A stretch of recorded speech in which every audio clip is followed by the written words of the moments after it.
one of the most illuminating comments I received on the original video I did for this watch was from a retired LAX pilot, airline pilot, who used to fly daily across America.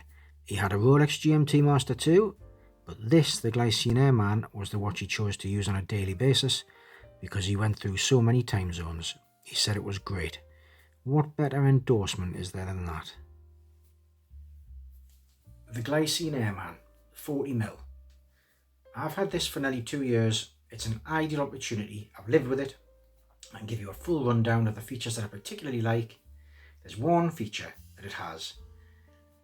It's a little bit annoying, and I'll tell you about that at the end. It's a small thing, but generally this has been a great watch, and I'm going to give you a full rundown, just in case this is one that you might be considering.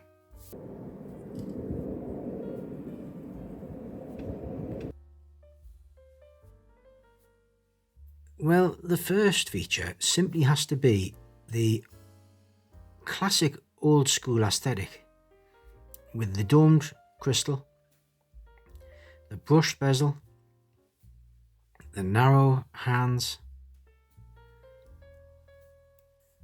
You could go a long way to find such a classic look.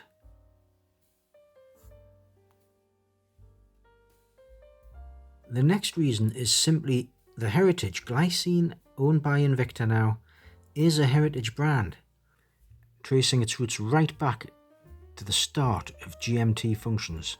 They were one of the pioneers, if not the first, to produce a wrist timepiece that could tell the time in different time zones, recognized worldwide.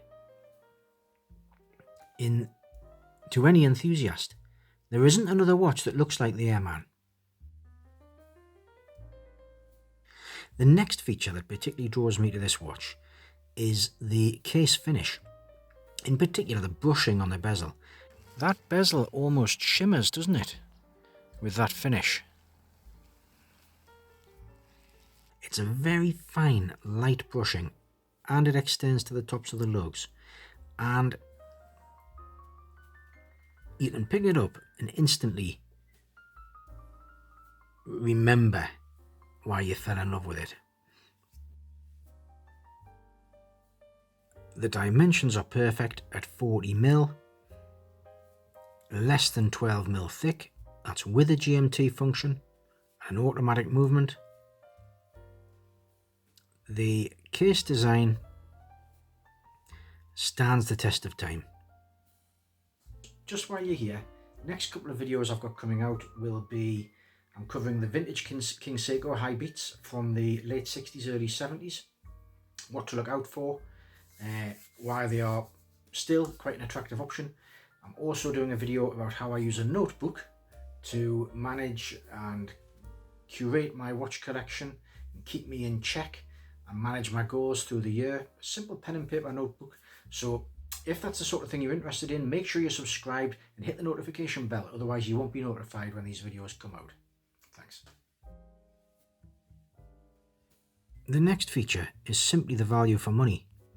These are still under £700, under $750 from one particular supplier in Singapore, well known, who seems to be one of Glycine's main supporters.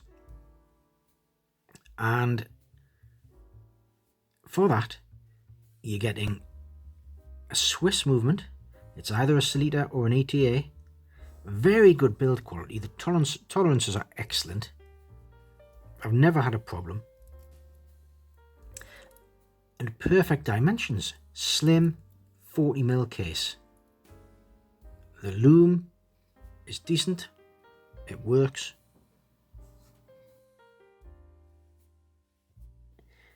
It does have a Swiss movement. You try finding another GMT with a Swiss movement of heritage design, classic features, unique, for under $750. I don't think it can be done. The next reason is the case shape. Just look at that. at less than 12mm thick, wrap around the wrist. Because of the case design and the way it just hugs the wrist, my wrist's 7.4 inches for reference, this watch is an absolute strap monster.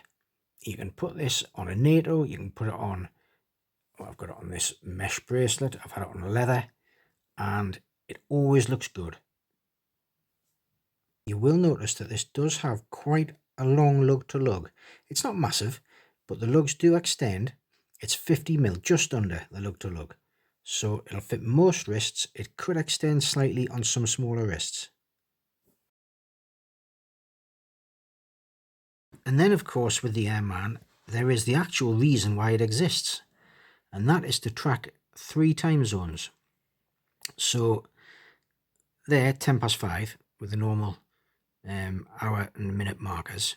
But the GMT hand, the white GMT hand, is telling you that it's 12 o'clock, midday.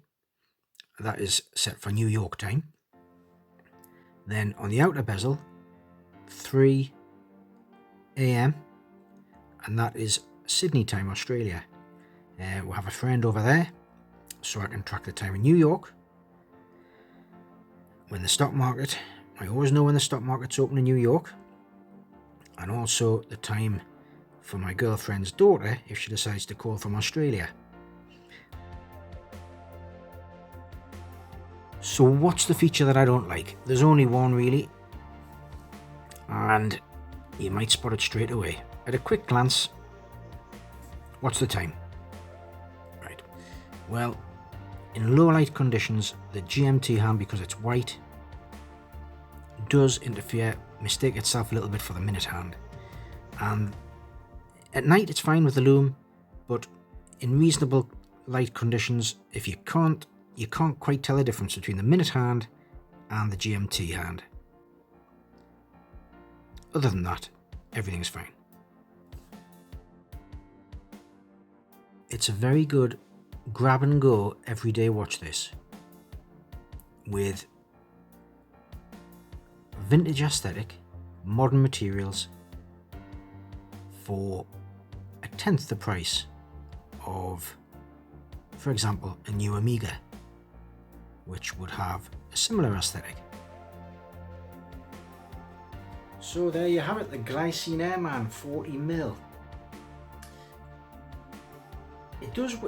It's a substantial presence on the wrist, and it's fine for me. It will feel quite large for some because the lug length does spread itself across the wrist, and the 36mm would be very interesting. That would be a cute little appealing watch with a retro style on the wrist, I think, the 36mm. So until next time, thanks for watching. I'll see you very soon.